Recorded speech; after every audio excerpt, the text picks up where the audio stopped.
Good morning to class 9th. Yesterday we had read about the peninsular plateau, and today we will discuss about the Indian desert, the coastal plains and the islands. These are the remaining physiographic divisions of India. These 3 points are remaining. Let's start from our first point, the Indian desert. The Indian desert lies towards the western margins of the Aravalli Hills. जो Aravalli hills है उसके पश्चिमी किनारे पर जो Thar desert है या जो इंडियन डेजर्ट है वो लाई करता है. And it is an undulating sandy plain covered with sand dunes. और ये जो है अंडुलेटिंग मीन्स एक तरंगित सैंडी प्लेन है, बालू या रेतीली मिट्टी से जो है कवर्ड है विद सैंड ड्यून्स. ड्यून्स आप समझ सकते हो, जो मिट्टी के जो थोड़े टीले से बन जाते हैं उनको हम सैंड ड्यून्स कहते हैं. This region receives very low rainfall below 150 mm. यहाँ पे जो बारिश होती है वो 150 mm से भी काफी लो होती है. And it has arid climate. यहाँ पे जो क्लाइमेट है वो शुष्क है विद लो वेजिटेशन कवर, और इसलिए यहाँ पे जो वेजिटेशन है वो भी बहुत ज्यादा नहीं है, बहुत कम है. Streams appear during the rainy seasons. Streams जो है या नदियां जो है वो कब दिखाई देती है? रेनी सीजन के during. Soon after they disappear, और बहुत जल्दी वो गायब हो जाती है इनटू द सैंड. कहाँ? मिट्टी में या सैंड में मिल जाती है. As they do not have enough water to reach the sea. क्योंकि उनके पास इनफ वाटर तो होता नहीं है, पर्याप्त पानी तो उनको मिलता नहीं है ताकि वो सी तक पहुंच सके. Luni is the only large river in this region. और लूनी जो है लार्ज रिवर है, बड़ी नदी है इस रीजन की. ओके, तो आप समझ गए इंडियन डेजर्ट जो है. And barchans crescent shaped dunes. इसमें हम बर्कान्स किसे कह रहे हैं कि कंप्लीटली एक तरह से जो ड्यून्स होते हैं उनकी शेप होती है क्रिसेंट टाइप, मीन्स अर्धचंद्राकार. चंद्रमा जो आधा दिखता है इस तरह से, अर्धचंद्र मीन्स सेमी सर्कल टाइप में थोड़ा. तो crescent shaped dunes cover larger areas but longitudinal dunes become more prominent near the Indo Pakistan boundary.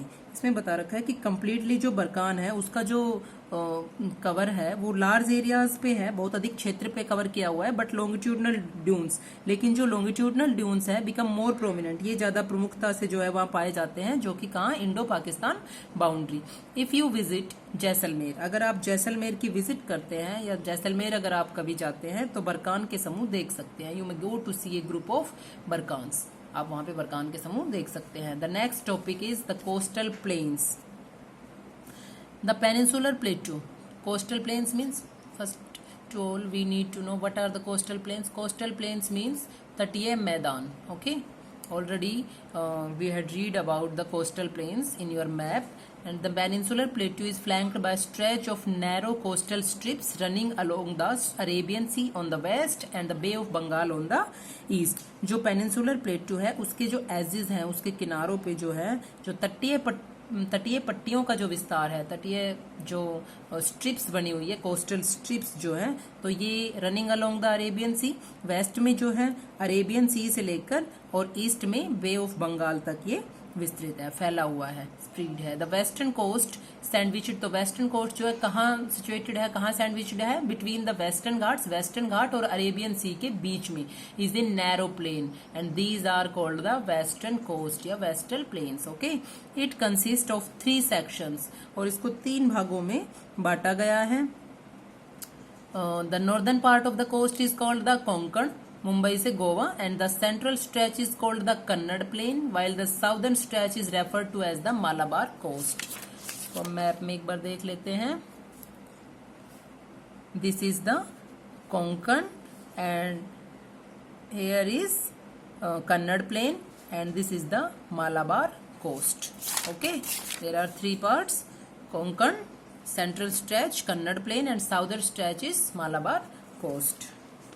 The plains along the Bay of Bengal are wide and level. इसमें बता रखा है कि जो completely जो बंगाल की खाड़ी के साथ जो प्लेन है वो एक तरह से वाइड है और लेवल में भी है, मीन्स समतल है. In the northern part it is referred to as the northern सरकार.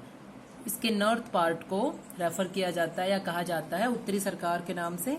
While the southern part is known as the Coromandel coast. और जो साउदर्न पार्ट है उसको कोरोमंडल कोस्ट के नाम से जाना जाता है.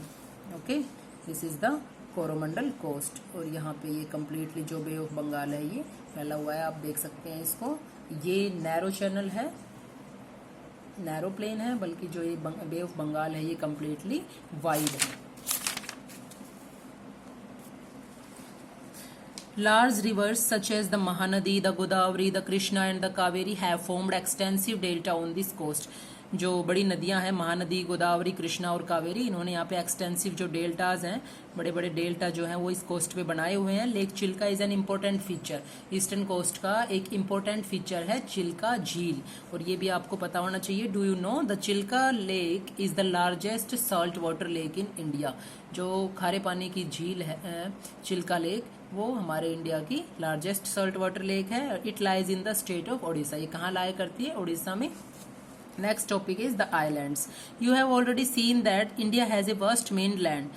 आप ऑलरेडी इस चीज़ को देख चुके हैं कि जो हमारा भारत है उसकी एक वर्स्ट मेन लैंड है कम्प्लीटली, मतलब उसका जो एरिया है वो काफ़ी ज़्यादा है, मुख्य स्थल जो है वो ज़्यादा विशाल है। बिसाइड दिस, इसके अतिरिक्त the country has also 2 groups of islands. Bharat में 2 द्वीप समूह हैं, 2 groups of islands. Can you identify these island groups? Then you can identify. Locate the Lakshadweep Islands, group lying close to the Malabar coast of Kerala. This group of island means we talk about now group of islands, that is Lakshadweep Islands. This group of islands is composed of small coral islands. ये छोटे छोटे island से composed है, उनसे मिलके बना हुआ है। और completely जो है यहाँ पे earlier they were known as Laccadive, Minicoy and Amindivi. पहले जो है इनके नेम क्या थे? लक्काद्वीप, मिनिकॉय और अमीनद्वीप, ये इन नाम से इनको जाना जाता था। But 1973 these were named as Lakshadweep. 1973 में इनका नाम जो है क्या रख दिया गया? Lakshadweep. It cover small area of 32 square kilometre, और ये 32 वर्ग किलोमीटर या 32 स्क्वायर किलोमीटर तक जो है फैला हुआ है। Kavaratti island is the administrative headquarters of Lakshadweep, और जो इसका एडमिनिस्ट्रेटिव हेडक्वार्टर जो है वो कहाँ है? Kavaratti. Okay.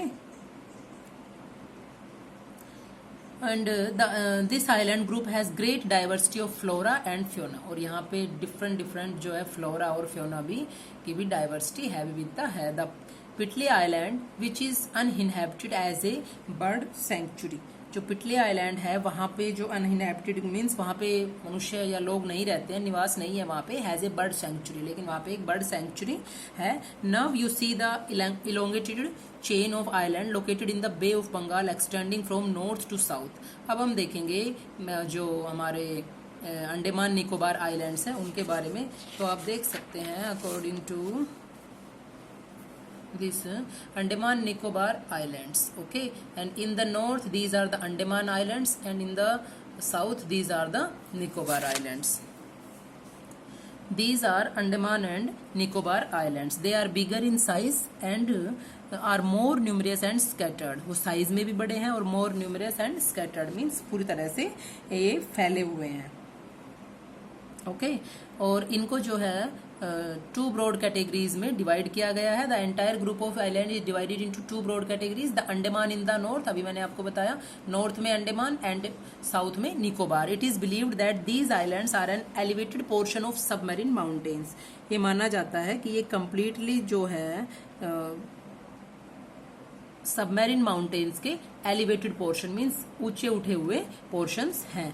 These island groups are of great strategic importance for the country. इन आइलैंड ग्रुप्स का जो है बहुत ज़्यादा इम्पोर्टेंस है, हमारे देश के लिए बहुत ज़्यादा महत्व है। There is a great diversity of flora and fauna in this group of island too. और यहाँ पे भी लक्षद्वीप आइलैंड की तरह जो है flora and fauna great diversity में पाए जाते हैं। These islands lie close to equator. ये आइलैंड जो है इक्वेटर के बहुत नज़दीक हैं and experience equatorial climate and has thick forest cover. और यहाँ की जो क्लाइमेट है वो इक्वेटोरियल है एंड जो थिक फॉरेस्ट कवर हुई घने जंगलों से जो है ढके हुए हैं। ए detail account of different physiographic units highlights the unique features of each reason. अब हमने कंप्लीटली जो डिफरेंट फिजियोग्राफिक डिविजन्स है उनकी जो फीचर्स हैं, different features of each region, सबके बारे में पढ़ा। It would however be clear that, इससे एक बात तो क्लियर हो गई है, that each region complements the other, हर एक रीजन दूसरे का कॉम्प्लीमेंट है। मीन्स सभी मिलके जो है हमारी कंट्री को रिचर बनाते हैं in its natural resources. Mean जो कम्प्लीटली एक दूसरे के ये कॉम्प्लीमेंट्स है, एक दूसरे के पूरक हैं, वे देश को प्राकृतिक संसाधनों में जो है कम्प्लीटली रिच बनाते हैं। The mountains are the major sources of water, जिस तरह से माउंटेन्स जो है मेजर सोर्सेज है वाटर के और फॉरेस्ट वेल्थ के। And the northern plains are the granaries of the country, और जो नॉर्दर्न प्लेन्स है वो एक तरह से देश के अन्न भंडार है, बिकॉज वहाँ पे एग्रीकल्चर प्रोसेस ज़्यादा है। They provide the base for early civilisations, और कम्प्लीटली जो है हमारी जो अर्ली सिविलाइजेशंस थी उनके डेवलपमेंट को जो बेस मिला है वो कहाँ से मिला है, यहीं से। और जो प्लेट्यूज है, the plateau is a store house of minerals, वो स्टोर हाउस है मिनरल्स के। मीन्स प्लेट्यूज पे हमें बहुत ज़्यादा मिनरल्स जो है वो मिलते हैं। And which has played a crucial role in the industrialisation of the country, जिसने हमारी कंट्री की इंडस्ट्रियलाइजेशन को, औद्योगिकीकरण को बढ़ावा दिया है। The coastal region and island groups provide sites for fishing and port activities, port activities के लिए, किसी तरह के समुद्री व्यापार के लिए या ट्रेड के लिए फिशिंग और पोर्ट एक्टिविटीज़ जो है हमारी मेन है। And thus the diverse physical features of the land have immense future possibilities of development. इसलिए हमने जो देखा डिफरेंट फिजिकल फीचर्स जो है लैंड के have immense future possibilities of development, जो है ये इन फ्यूचर भी बहुत ज़्यादा डेवलपमेंट की जो है हम पॉसिबिलिटीज रख सकते हैं, उसके बारे में सोच सकते हैं। Okay, thank you.